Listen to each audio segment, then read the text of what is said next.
Red alert everyone, it looks like we're in the home stretch. There has been a Bloodlines 2 release date, the extra clans have been announced, and this time I'm going to do it properly and I'm going to talk about what's going on with the game at the moment. There's been a ton of release and there's a lot of things that have been announced coming up, as well as like a full hour and a half-ish video of gameplay available from Radbrad. So first off, the game is being announced. Like, I feel like I've just gotten out of bed, because I have, and like everyone else has already told you all of this. It's like all over the internet. But so you already know that it's October 21st, the game is coming out. It's also a slightly early birthday present for me, so thank you, White Wolf and TCR.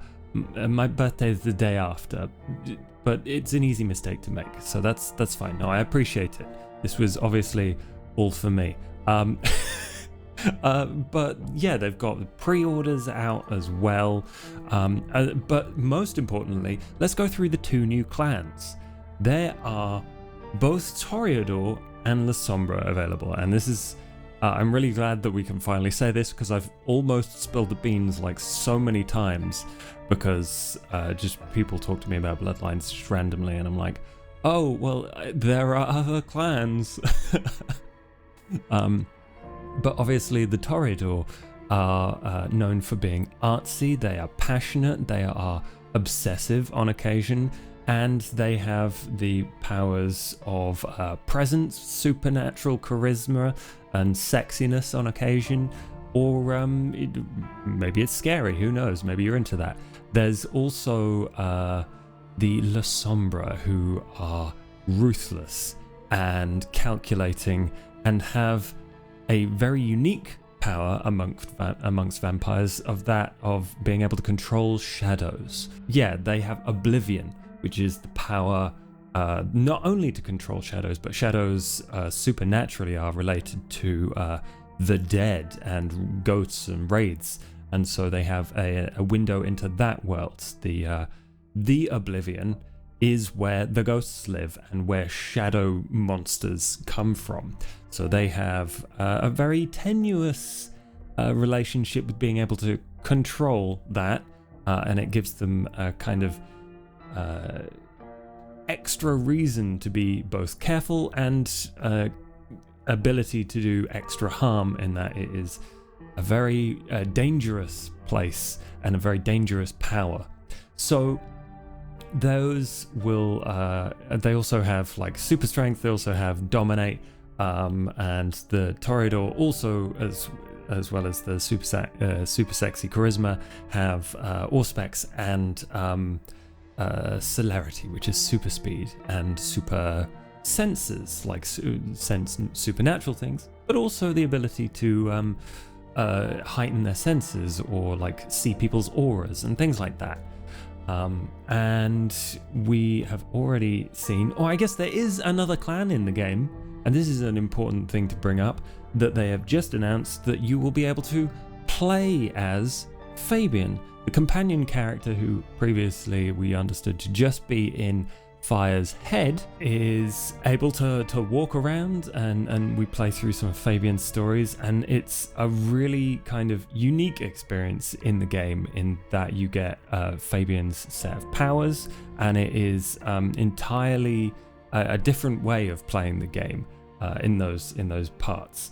And I mean, if you go through Radbrad's video, you can see some of that. It's almost like a flashback where you play as Fabian.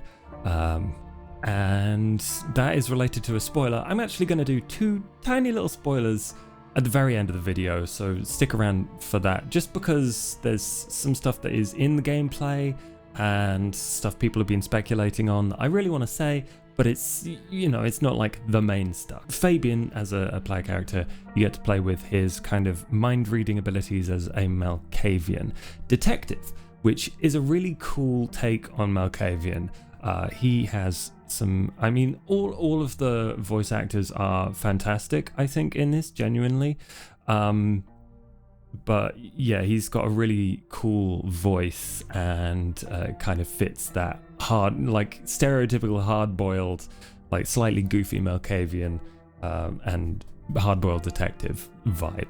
And something that sounds quite contentious from what I've read online is the pre-order levels. So obviously you can get the base game, but it's also split into like some cosmetics, and then also the DLC that gives you the Toreador and La Sombra, with both, you know, being able to play as them, being able to learn their powers as other clans, and then also the outfits for them. Like each clan has 4 outfits, and I some of them I think look really cool. Some of them are kind of like not my style. But there is one La Sombra one that it's like super trad goth, and it's the kind like I would dress any vampire like that. It's really cool. I mean, there was always going to be DLC. There was always going to be like pre-order bonuses. That's just kind of how the games industry works. Is it something that I'm a massive fan of? I think it entirely depends on the value of the stuff. Extra clans, I think I'm always down for as DLC. Like cosmetic stuff, it doesn't do anything for me. Nostalgia stuff, there's music from Rick Schaefer if you pre-order, and I don't really know what that means, whether it's Bloodlines 1 stuff. I know Rick Schaefer has made original music for Bloodlines 2. I don't know which that is, whether we're going to hear it, but it would be really I mean, it would be a cool addition, but it's not something that I feel incentivized strongly to pre-order. Although I did get my copy of Bloodlines 2 from attending ParadoxCon all the way back in 2019. So I think attending that, if you've got like your swag bag still stashed somewhere, check the leaflet that came with that, because that's a free copy, like a Steam key for Bloodlines 2, the base game. And I'm kind of, I think I'm probably gonna buy the like La Sombra and Toreador DLC, because I don't have that as part of that. So, but people that did like the blood token as part of the ARG on the website all the way back in the HSL days, you get this DLC for free, as well as people who pre-ordered at various levels all the way back. So they are making good on those promises. Obviously, it would be extremely strange if they didn't. But yeah, if you've already bought it, you've got it. That's simple enough, and I think that's pretty good. So I'm probably going to be doing a birthday stream of this game when it comes out, which is quite a lot of fun as an idea. And aside from that, let's move on to spoilers, because there's like tons of stuff coming up, like another bunch of trailers, clan info for the DLCs, but also the ones that are in the base game, the voice actors. But I think it's most important to say some things that people have been speculating on. As soon as it was released, I was reading all the comments, and people basically guessed that Fabian is in Fire's head, and it becomes quite clear at the very beginning of the game, spoiler alert, just 100% clarity, Fire got that way, and Fabian got that way because Fire diablerized Fabian. And normally you get like the vampire that you eat, their power, but you don't normally get their consciousness.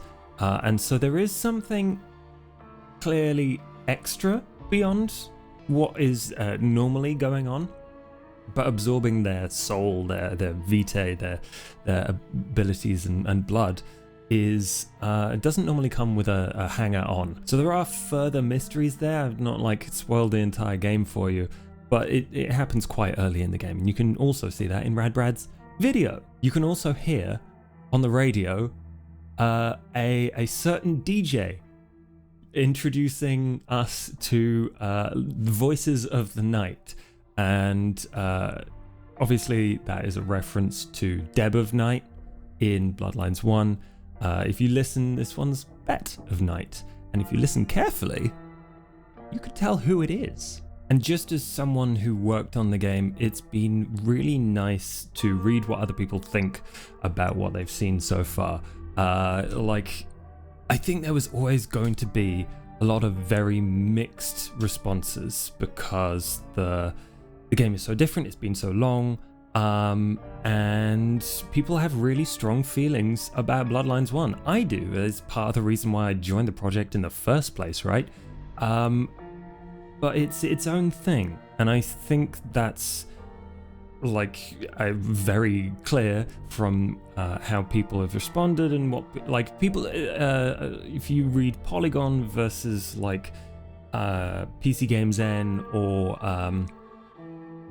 like Eurogamer, people like and dislike the combat, people like and dislike the story, people like and dislike the characters, and I think that is the sign of a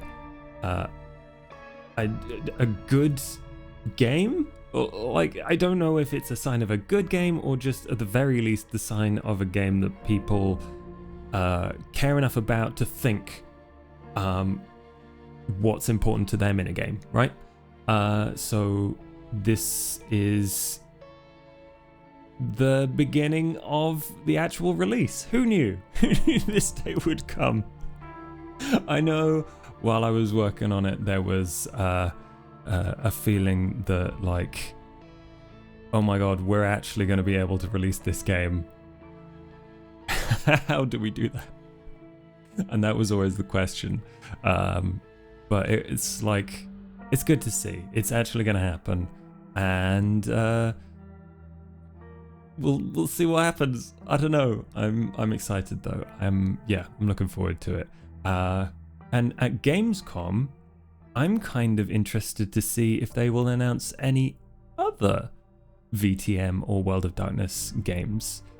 I imagine they might. I don't know if there's more things to come in Gamescom, but it's still ongoing as we speak. So let's find out. All right, until next time, thank you for watching. Subscribe if you haven't, and don't be a stranger.